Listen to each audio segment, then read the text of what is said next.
being grateful to human beings. And before I do that, I'll mention the general categorization of shukr, because it's important to understand. There are 3 categories of shukr. 3 ways of expressing gratefulness. Can anyone tell me? Try to be interactive, please. How do you thank someone? Action is one. Okay? Ash-shukr bil-jawarih. Shukr bil-jawarih, the scholars of tazkiyah call it shukr, being grateful with your limbs. Literally, with your actions. What else? With your heart. Ash-shukr bil-qalb. To mean your gratefulness. Okay? When you say thank you to someone, it's heartfelt. What's the other one? Sisters should know this very well. What do women always complain about from their husbands? Huh? Kalam. Good. Speaking. Speech. Al-lisan. Ash-shukr bil-lisan. Okay? These are the 3 categories that make up shukr. Alright? And it's important to mention even whenever we start breaking down the categories of being grateful to people. Why? Because shukr is so comprehensive. Right? Shukr in the Arabic language. Who can tell me what it means? Shakara. Anyone know what it means? Shukr in the Arabic language is the opposite of kufr. Literally, it's the antonym of kufr. Okay? Kufr is to conceal something. Kufr is to disbelieve. And whenever you say kufr in the Arabic language, it does not necessarily mean disbelief in Allah subhanahu wa ta'ala. To deny something that you know is there. Okay? So it's to conceal something, right? Shukr, on the other hand, listen to the beautiful meaning of it in the Arabic language.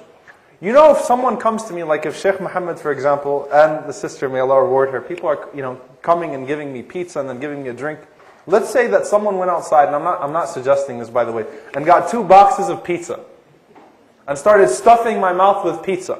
And while my mouth is full of pizza, I say, okay? I would say in the Arabic language, shakarta. Shakarta. Which means, stop, you've done too much. Think about this. Stop, you've done too much. This is the way that the Arab used to use the word shukr. Shakarta. Okay? So shukr in the Arabic language means extra. Okay? So we're not talking about, when we talk about loyalty only. Okay? And that's why Allah subhanahu wa ta'ala is ash-shakur. No matter how much you do for the sake of Allah subhanahu wa ta'ala, can you give Him what He gives you? No. Never. Okay? So it's extra.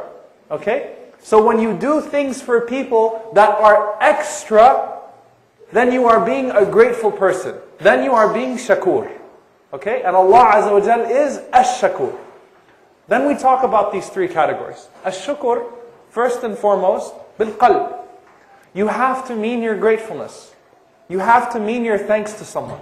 It has to be heartfelt, right? And parents would know the difference, for example, when you have to tell your child to go do the dishes, and as opposed to if the child does the dishes on his own accord, right? The difference of the feeling that you would have when that happens is incredible. Even if he did a lousier job, without you having to tell him, you would appreciate it because it's heartfelt. Okay? So shukr is worthless if it's not from the heart.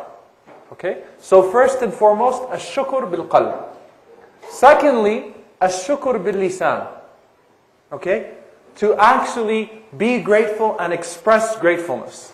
Okay? Now I know in our cultures, this is something that's considered aib, this is something that's considered shameful, is to say I love you and thank you sweetie and these types of things, and this is generally frowned upon as Western culture. Right? This is something that you guys got from the West. And I don't need to do this and I don't need to do that. And people refuse to speak in a nice way. Okay? Now in regards to Allah subhanahu wa ta'ala, look how important ash-shukr bil-lisan is. Rasulullah sallallahu alayhi wa sallam said in the explanation of the last ayah of Surah Duha, وَأَمَّا بِنِعْمَةِ رَبِّكَ فَحَدِّثْ. As for the bounty of your Lord, then speak of it, then mention it. Rasulullah sallallahu alayhi wa sallam said, التحدث بنعمة الله شكر وَتَرْكُهَا كُفْرٌ. To speak of the bounty of Allah subhanahu wa ta'ala upon you is gratefulness, and to abandon it is disbelief. That's how significant it is with Allah subhanahu wa ta'ala. Now how about with people? Okay? No matter how much you do and no matter how much you mean, sometimes if it's not expressed, there is no shame in thanking a person. Okay? There is no shame in being sweet with your talk. This is what Rasulullah ﷺ was.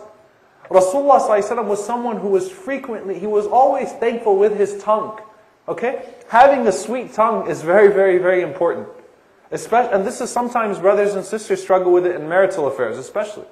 And sometimes children who grow up in this culture, who are used to the fantasized, Hollywood lifestyle, and all those things that you see on TV, they feel hurt by this. They feel a lack of compassion because sweet words are not there.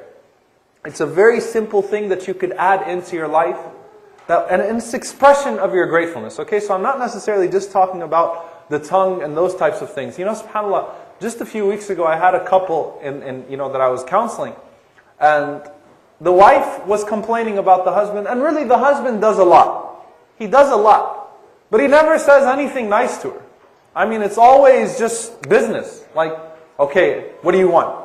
I'll get you this. All right, you want this? Go buy it. He's such a rough person, so I said, yeah, it wouldn't hurt every once in a while to be nice to her, to speak nicely, to say I love you to her, to bring flowers for her, to show an expression. These